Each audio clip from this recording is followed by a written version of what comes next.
ጤና ይስጥልኝ። የለተሰኞ ታህሳስ 6 2018 ዓ.ም የዋዜማ አበይት ዜናዎችን ይዘን ቀርበናል። ከዜናዎቹ ጋር ኢዮብ ተስፋዬ ነኝ። አብራችሁን ቆዩ። የአፍሪካ ህብረት ኮሚሽን ሊቀመንበር ሙሐመድ አሊ ዩሱፍ ኢትዮጵያና ኤርትራ ለአልጀርሱ ስምምነት መከበር ያላቸውን ቁርጠኝነት በድጋሚ እንዲያረጋግጡ ጠየቁ። ህብረቱ ስምምነቱ የተፈረመበትን 25 ዓመት አስመልክቶ ባወጣው መግለጫ ሁለቱ ሀገራት ንግግርንና መልካም ጉርብትናን እንዲያጸኑ ጠይቋል። ዩሱፍ የአፍሪካ ቀንድና የቀይ ባህር መረጋጋት እንዲሁም የቀጠናው ህዝቦች ደህንነት መተማመንንና ትብብርን ለማጠናከርና የጋራ ደህንነትን የሚሸረሽሩ ድርጊቶችን መከላከል ላይ የተመሰረተ መሆኑን ገልጠዋል። ዩሱፍ አፍሪካ ህብረት ሁለቱ ሀገራትና በጠቅላላው በቀጠናው ሰላምን፣ ልማትንና ድንበር ዘለል ትብብርን ለሚፈጥሩ ሁሉም አይነት ጥረቶች ድጋፍ ለማድረግና ቀጠናዊ ትብብርና የቻርተሩ መርሆዎችን ለማስከበር ቁርጠኛ መሆኑንም አረጋግጠዋል።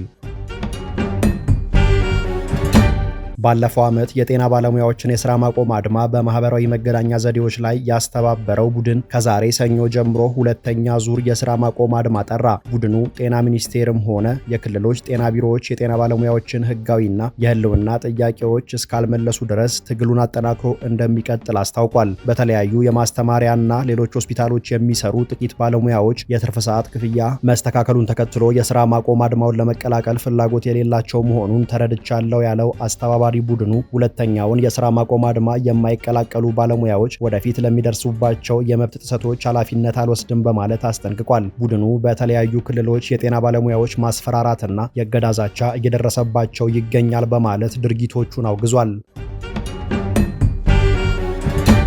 የኢትዮጵያ ኦርቶዶክስ ተዋሕዶ ቤተክርስቲያን የሆሮ ጉዱሩ ወለጋ ሀገረ ስብከት ዋና ስራ አስኪያጅ መላከ ኤዶም ቀሲስ ዱጉማ ኡፋና ቀሲስ ደሳሌ ነሞምሳ ትላንት በህገ ወጥ ታጣቂዎች መገደላቸውን ቤተክርስቲያኗ ገለጠች። ቤተክርስቲያኗ መላከ ኤዶም ቀሲስ ዱጉማና በርካታ የሀገረ ስብከቱ ሰራተኞችና ወጣት የማህበራት አገልጋዮች ህዳር 21 የተከበረውን የህዳር ጽዮን ማርያም በዓል በሆሮ ጉዱሩ ወለጋ ሀገረ ስብከት ስር በምትገኘው ሀረቶ ማርያም አክብረው ሲመለሱ ሻምቡ ከተማ መዳረሻ ላይ ህገ ወጥ ስትል በጠራቻቸው ታጣቂዎች ታግተው ተወስደው እንደነበር አስታውሳለች። ሆኖም ሌሎቹ ታጋቾች ቀደም ሲል ተለቀው ወደ ቤተሰቦቻቸው መመለሳቸውን የገለጠችው ቤተክርስቲያኗ የሀገረ ስብከቱ ዋና ስራ አስኪያጅ መላከ ኤዶም ቀሲስ ዱጉማና ቀሲስ ደሳሌ ነሞምሳ ግን ትላንት ተገለዋል ብላለች። ታጣቂዎቹ ግድያውን የት ቦታ ላይ እንደፈጸሙት ወይም ሌሎች የሀገረ ስብከቱ ሰራተኞች በምን አኳኋን ቀደም ሲል ከእገታ እንደተለቀቁ አልጠቀሰችም።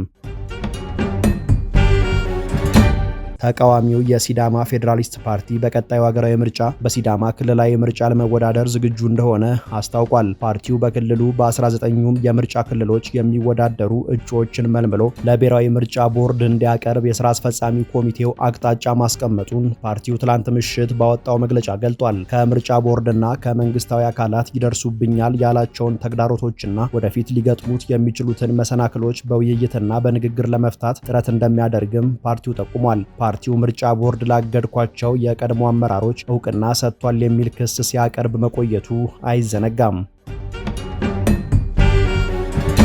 የኤርትራ መንግስት ፍርድ ቤት ሳይቀርቡ ለዓመታት በእስር ላይ የቆዩ 98 ያህል የተለያዩ የሃይማኖት ተከታዮችን ባለፉት ጥቂት ሳምንታት መፍታቱ ተሰምቷል። ባለፈው ሳምንት ሐሙስ ብቻ በዋስ ከእስር ከተፈቱት 36 የሃይማኖት ተከታዮች መካከል 20ዎቹ ሴቶች እንደሆኑ ጠቅሶ የዘገበው ቢቢሲ ነው። ሌሎች 17 አማኞች ባለፈው አርብ ከእስር መፈታታቸውን የጠቀሰው ዘገባው ከ2 ሳምንታት በፊት በተመሳሳይ 16 ሴቶችን ጨምሮ ለ3 ዓመታት ያለ ፍርድ ታስረው የቆዩ 26 ሰዎች ከእስር መለቀቃቸውን ከምንጮቹ መረዳቱ አመልክቷል። አምነስቲ ኢንተርናሽናል እና ሂዩማን ራይትስ ዎች የአገሪቱ መንግስት በእምነታቸው ሳቢያ ያለ ፍርድ ለዓመታት ያሰራቸውን ሰዎች በአስቸኳይ መፍታት አለበት የሚል ጥሪ ሲያደርጉ ቆይተዋል። ሆኖም የአገሪቱ መንግስት በእምነታቸው ምክንያት የታሰሩ ሰዎችን ስለመፍታቱ እስከዛሬው ዕለት ድረስ ያወጣው መረጃ የለም። ኤርትራ በርካታ የጆባ ምስክርና የፕሮቴስታንት እምነት ተከታዮችን ከ20 ዓመታት በላይ ያለ ፍርድ ማሰሯን ዓለም አቀፍ የእምነት ተቋማትና የሰብአዊ መብት ተሟጋቾች ሲገልጡ ቆይተዋል።